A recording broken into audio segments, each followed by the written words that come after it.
जळगावात झालेली दुर्घटनाग्रस्त पुष्पक एक्सप्रेस रात्री 11:30 वाजता कल्याण स्थानकामध्ये पोहोचली। ह्या ट्रेनमधून प्रवास करणाऱ्या प्रवाशांचे नातेवाईक त्यांना घेण्यासाठी कल्याण स्थानकात दाखल झालेले होते। आपल्या नातेवाईकांना सुखरूप बघून त्यांनी सुटकेचा निश्वास सोडलाय।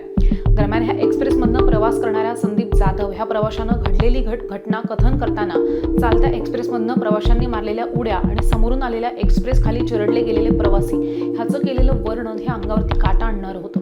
पुष्पक एक्सप्रेस 1.5 तास उशिरानं धावत होती, त्यामुळे ह्या गाडीचा वेग थोडा जास्त होता। त्यामुळे चाक आणि रुळाचं घर्षण होत आगीच्या ठिणग्या पडत होत्या। पण यामुळेच काही प्रवाशांनी गाडीला आग लागल्याचा समज करून घेत चालत्या गाडीतून उड्या मारल्या आणि हा अपघात घडला। जळगाव स्थानकापासून काही अंतरावरती गाडी थांबली होती आणि ह्याची माहिती मिळताच संदीप जाधव आणि त्यांच्या मित्रांनी ट्रेनमधून उतरून दुर्घटनाग्रस्त बोगीच्या जवळ 7 शक्य तितक्या जखमींना रुग्णालयात धाडण्यासाठी मदत केल्याचं सांगितलं। जखमींबरोबर मयत प्रवाशांचे मृतदेह सुद्धा रुग्णालयामध्ये पाठवल्यानंतर ही एक्सप्रेस कल्याणच्या दिशेनं रवाना झाली। रात्री 11:30 वाजता ही एक्सप्रेस कल्याणमध्ये पोहोचली। डब्याला आग वगैरे लागली नव्हती। लोकांचा थोडासा गैरसमज झाला स्पायकर झाल्यामुळं, एवढंच फक्त हे झालेलं। आणि चेन घेतली, आग लागली म्हणून ताबडतोब लोकांनी उड्या मारल्या। ट्रेनच्या डब्याला आग लागली होती असं काही? नाही, आग लागली नव्हती, कारण की ती ट्रेन आता आम्ही घरपर्यंत आलो। ट्रेन 1.5 तास आधी लेट होती आणि पुन्हा मग 1.5 तास लेट झाली। अशा प्रकारे आम्ही आता कल्याणला सुखरूप पोहोचलो। सगळे आमचे सहकारी, सगळे प्रवासी सुखरूप कल्याणला आलेले आहेत। फक्त दुर्घटना झाली। माननीय आठवले साहेबांनी आम्हाला फोन करून विचारपूस केली कसं झालं, आणि माननीय महाराष्ट्राचे मुख्यमंत्री फडणवीस साहेब यांनी पण मृतांना ताबडतोब 5 लाख रुपये डिक्लेअर केले अशी आम्हाला बातमी आली। खूप चांगलं झालं, पण काही लोकांचा जीव गेला, दुर्घटना झालेली आहे, दुःख झालेलं आहे, पण आम्ही सगळे सुखरूप घरी आलेलो आहोत। ज्या वेळेला घटना घडली त्यावेळेला काय परिस्थिती होती डब्याची? परिस्थिती फार बिकट होती। ट्रेन थांबली होती, सगळे लोक खाली होते, आम्हाला काही सुचत नव्हतं। आमच्या घरून फोन येत होते, आमचे घरवाले म्हणजे आई, मिसेस, सगळे नातेवाईक रडत होते, काय झालं ट्रेनला, टीव्हीवर घटना घडली, काय ॲक्सिडेंट झाला, आग लागली। पण आम्हाला फोन एवढे आले, आम्ही सांगितलं काही नाही, आग लागलेली नाही आणि सगळं सुरळीत आहे। आम्ही थोडंसं संयम बाळगला आणि सगळं सुरळीत केलं। लोकांना सांगितलं खाली उतरू नका, आग लागलेली नाही, असं आम्ही केलं। या प्रकारे मदत जेवढी करता येईल तेवढी आम्ही केली। डब्याला आग वगैरे लागली नव्हती। लोकांचा थोडासा गैरसमज झाला स्पायकर झाल्यामुळं, एवढंच फक्त हे झालेलं। आणि चेन घेतली, आग लागली म्हणून ताबडतोब लोकांनी उड्या मारल्या। ट्रेनच्या डब्याला आग लागली होती असं काही? नाही, आग लागली नव्हती, कारण की ती ट्रेन आता आम्ही घरपर्यंत आलो। ट्रेन 1.5 तास आधी लेट होती आणि पुन्हा मग 1.5 तास लेट झाली। अशा प्रकारे आम्ही आता कल्याणला सुखरूप पोहोचलो। सगळे आमचे सहकारी, सगळे प्रवासी सुखरूप कल्याणला आलेले आहेत। फक्त दुर्घटना झाली। माननीय आठवले साहेबांनी आम्हाला फोन करून विचारपूस केली कसं झालं, आणि माननीय महाराष्ट्राचे मुख्यमंत्री फडणवीस साहेब यांनी पण मृतांना ताबडतोब 5 लाख रुपये डिक्लेअर केले अशी आम्हाला बातमी आली। खूप चांगलं झालं, पण काही लोकांचा जीव गेला, दुर्घटना झालेली आहे, दुःख झालेलं आहे, पण आम्ही सगळे सुखरूप घरी आलेलो आहोत।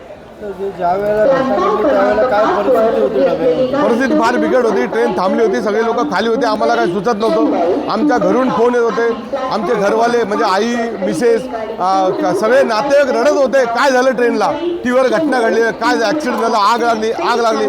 पण आम्हाला फोन एवढे आले, आम्ही सांगितलं काही नाही, आग लागलेली नाही आणि सगळं सुरळीत आहे।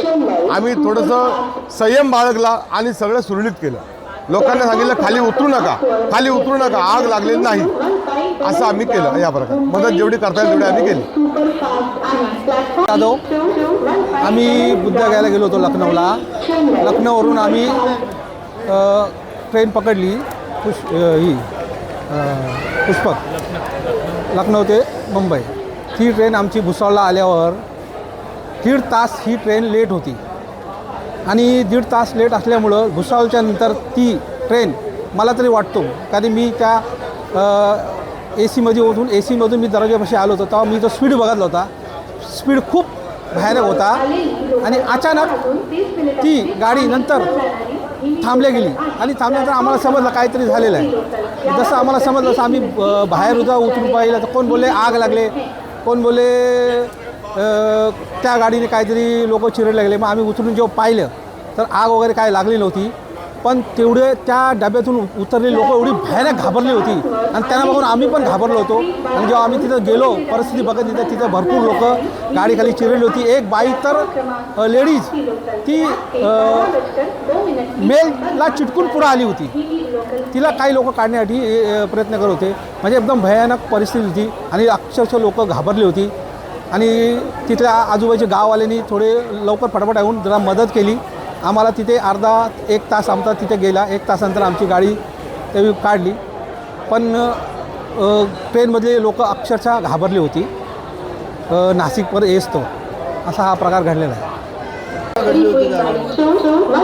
सर मी नितीन गायकवाड वसईवरून आहे. आम्ही लखनौवरून या गाडीमध्ये प्रवास करत होतो. अचानक आम्ही जळगाव सोडल्यानंतर गाडी थांबल्यानंतर आम्ही एक 10-15 मिनटं वेट केला. आमचे सहकारी पुढच्या बुकीमध्ये होते. त्यांनी फोन केला आम्हाला की गाडीला आग लागलेली आहे. त्याच्यानंतर आम्ही खाली उतरलो. खाली उतरल्यानंतर परिस्थिती आम्ही बघितली. आमचे बाबा म्हणजे ते खाली उतरले. त्यांनी पुढे गेले. त्यांनी पाहिलं तिथे पण गाडीला काय आग लागलेली नव्हती. थोडीशी लोकांचा गैरसमज झाला. त्या गैरसमजातून हा सगळा प्रकार घडलेला आहे. गैरसमज असा झाला की कोणीतरी गाडीमध्ये चेन खेचली गेली. गाडी स्पीडनी होती. तो ब्रेक घेतला गेला. ब्रेक घेतल्यानंतर पटरीतून ज्या चिंगाऱ्या निघाल्या त्या चिंगाऱ्यांचा गैरसमज लोकांनी असा केला की गाडीच्या डब्याला आग लागलेली आहे. आणि त्याच्यामध्ये जी भागदौड झाली आणि ज्या क्षणी गाडी थांबली त्या क्षणी लोकांनी उड्या मारल्या. लेफ्ट साईडने राईट साईडने दोन्ही साईडने उड्या मारल्या. पण एका साईडने गाडी येत होती बेंगलोर एक्सप्रेस. तिच्याखाली जवळजवळ 12 लोक तात्काळ चिरडली गेली आणि काहींना धक्का लागला. ती लोक हॉस्पिटलमध्ये ॲडमिट आहेत.